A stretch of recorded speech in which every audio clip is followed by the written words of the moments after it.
Bismillahirrahmanirrahim. Assalamualaikum warahmatullahi wabarakatuh. Innal hamdalillah nahmaduhu wa nasta'inuhu wa nastaghfiruh wa na'udzu billahi min syururi anfusina wa min sayyiati a'malina. Man yahdihillahu fala mudhillalah wa man yudlilhu fala hadiyalah. Awalan hayya nashkurullah alladhi qad a'tana ni'aman katsiratan wa hidayatan hatta nastati an nahtami fi hadzal makan al-mubarak. Secondly, salawat and salutation to our Prophet Muhammad sallallahu alaihi wasallam, Allahumma shalli wa sallim wa barik alaihi, who has brought us from the darkness to the lightness, that Islamic religions that we love.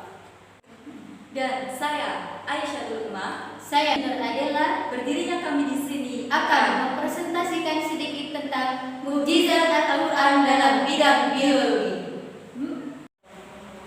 Al-Quran merupakan sumber dari ilmu pengetahuan sekaligus sebagai mukjizat agung yang dianugerahkan Allah kepada Nabi Muhammad SAW, yang mana di dalam Al-Quran berisikan banyak hal. Salah satunya ialah tentang keilmuan, yaitu tentang ilmu biologi. Nah, biologi berasal dari bahasa Inggris, yang mana bio artinya hidup dan logos artinya ilmu. Dalam bahasa Arab, biologi itu biasa disebut ilmu hayat. Secara istilah, ilmu biologi adalah ilmu yang mempelajari segala yang berkaitan dengan kehidupan makhluk hidup, gitu ya. Kemudian dalam kitab suci Al-Quran kurang lebih lafaz hayat itu tertera sebanyak 184 kali dalam berbagai macam wazan. Nah, aspek-aspek biologi yang ada dalam Al-Quran ini tidak hanya melulu membahas tentang manusia, akan tetapi membahas tentang tumbuh-tumbuhan dan juga tentang hewan.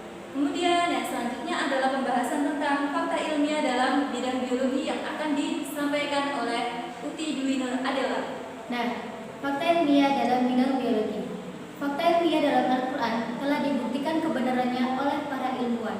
Nah, setiap rasul yang diutus oleh Allah Subhanahu wa taala diberikan keistimewaannya masing-masing yang disebut dengan mukjizat.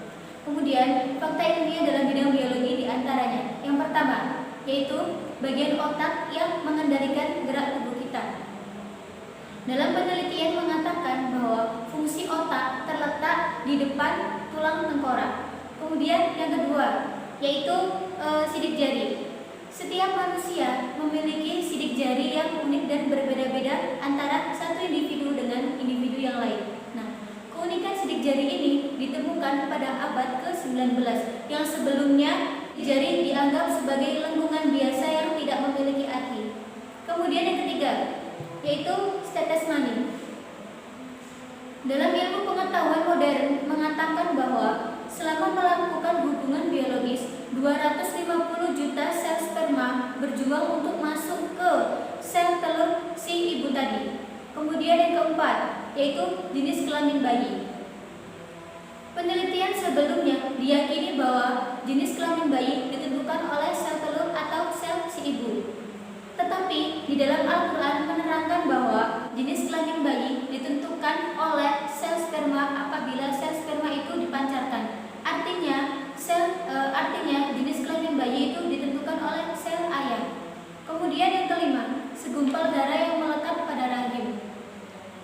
Ketika sel sperma laki-laki itu bergabung dengan sel telur perempuan, maka akan membentuk intisari, yang pada awalnya bayi itu di dalam rahim membentuk satu zigot yang menempel pada dinding rahim agar dapat menghisap sari-sari makanan dari darah sang ibu.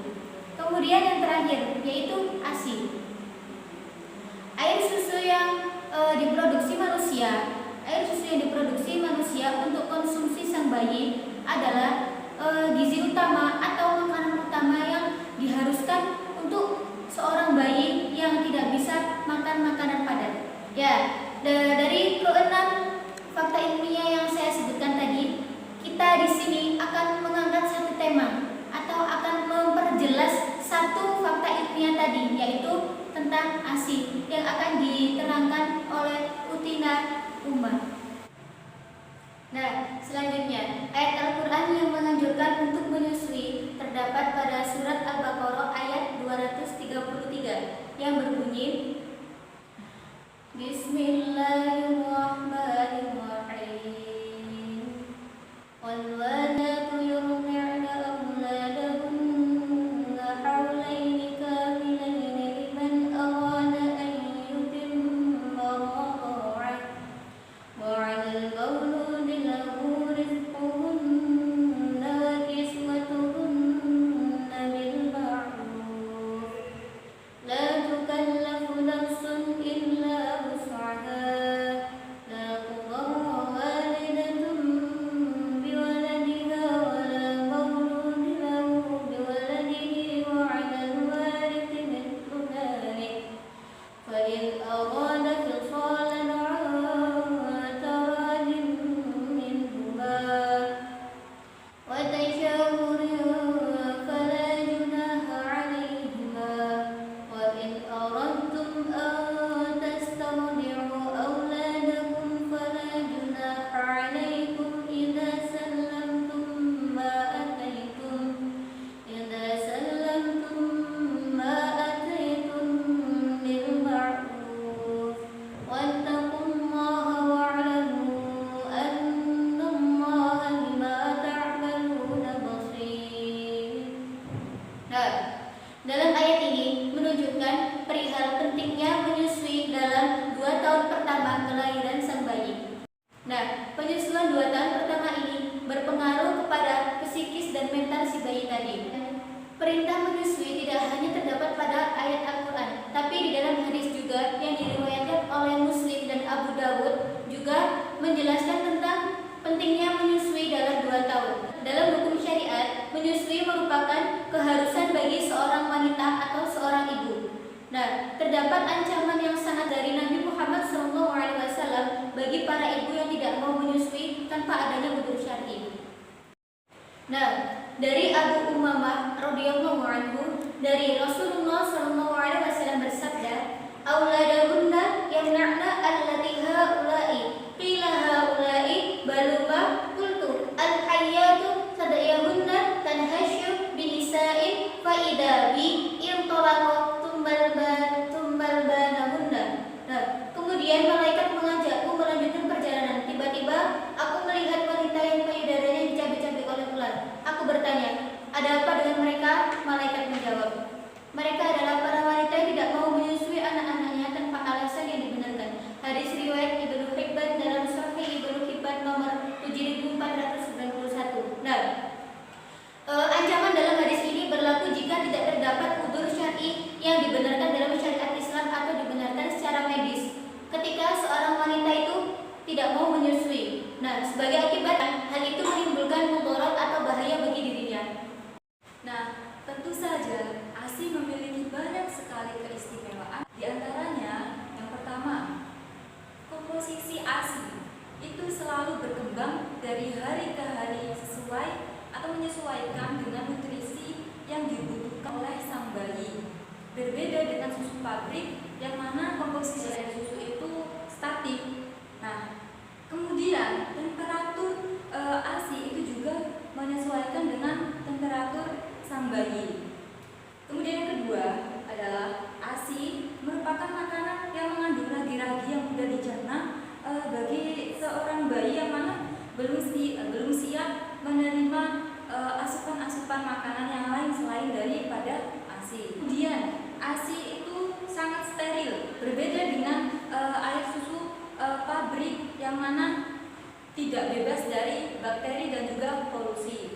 Selain itu, ASI itu sebagai sarana mendekatkan sang ibu kepada sang buah hatinya.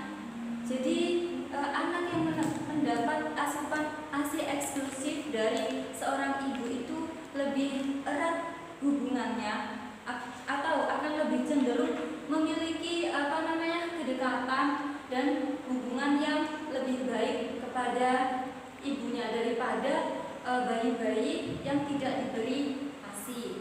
Nah, kemudian ada lagi yaitu bahwasanya ASI itu juga lebih higienis dibandingkan air susu yang lainnya, karena ASI telah terjamin kesterilannya dan keseimbangan suhunya yang sesuai dengan kebutuhan sang bayi. Itulah sedikit dari banyaknya manfaat yang terkandung dalam air susu ibu atau yang biasa kita sebut dengan ASI.